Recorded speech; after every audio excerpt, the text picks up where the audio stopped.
I'm Xanderwood, and I'm making a video game that for now I've called 4 Ninjas, for no other reason than there will be 4 playable characters. They're not even ninjas. I just like the word ninja. Ninja? You're a ninja? Yes, I am a ninja.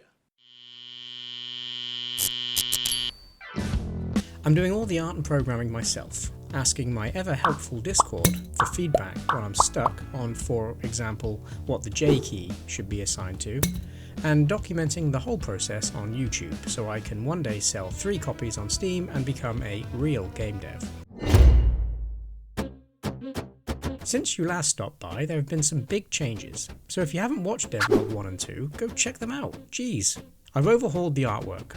I'm using a tile background to create depth. I googled screenshots of Metal Slug as inspiration. I remember that game being a 2D platformer, with only left and right movement and jump, but the world seemed so expansive. Based on some great comments on the last video, where I posted the question, how can I revive fallen teammates, I've added a system called Soul. Thank you, Shukumbali3936. When you perform a successful 4-hit combo on any enemy, they will drop Soul, which I set to tween away from the enemy and then move to the player in a cool looking animation.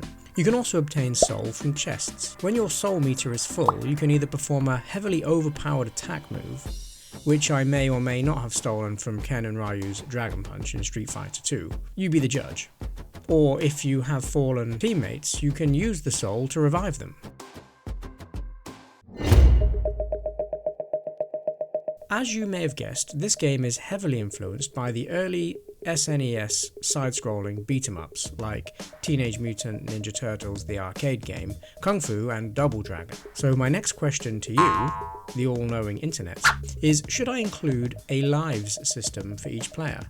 In the Turtles arcade game, you can gain lives by hitting score milestones. I've added a scoring system, but it doesn't really serve a purpose other than to keep a numerical count of how many enemies you're killing. I added a second enemy type, ripped directly from Kung Fu on the NES. It's a vase that falls, breaks upon hitting the ground, releasing a snake that slithers right or left. This is a low enemy and gives the player a reason to crouch attack. In the previous devlog, my characters had 3 different attack zones, but after some feedback from my Discord, following a playtesting session, this was not very clear at all.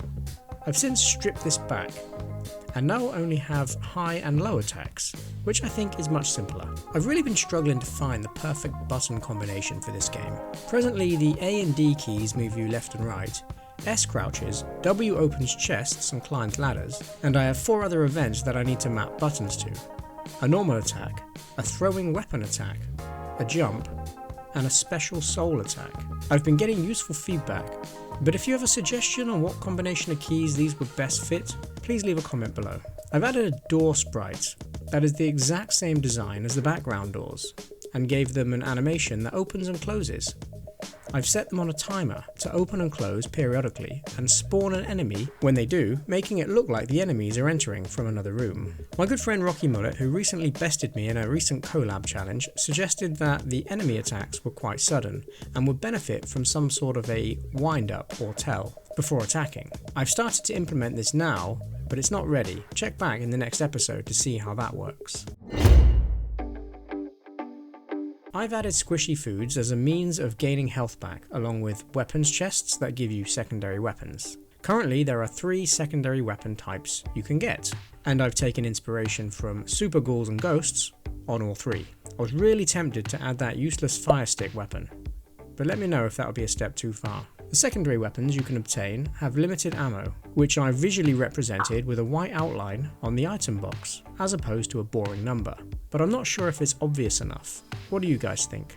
Leave a comment below and let me know your thoughts. If you're a Construct 3 user, or are just curious to see how I'm building this game, I've created a new channel called Xanderwood Raw, where I'll be uploading the raw footage of all the work I'm doing on this project. It's linked in the description, so if you're interested to see how certain mechanics work, or would like to see me spend endless amounts of time trying to figure bugs out, then come and take a look. Also, if you're much better than me at Construct 3, please come and take a look and show me how to do things better.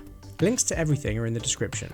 Like and leave a comment if you enjoyed the video or would like to see more. That is the best way to support the channel. And if you're interested in getting free source code, game templates, Construct 3 support, and much more, why not check out the Patreon?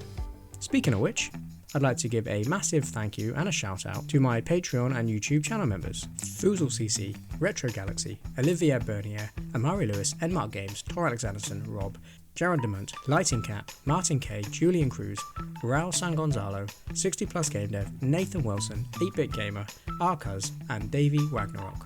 You guys rock, and to everyone else, thanks for watching, and I'll see you in the next one.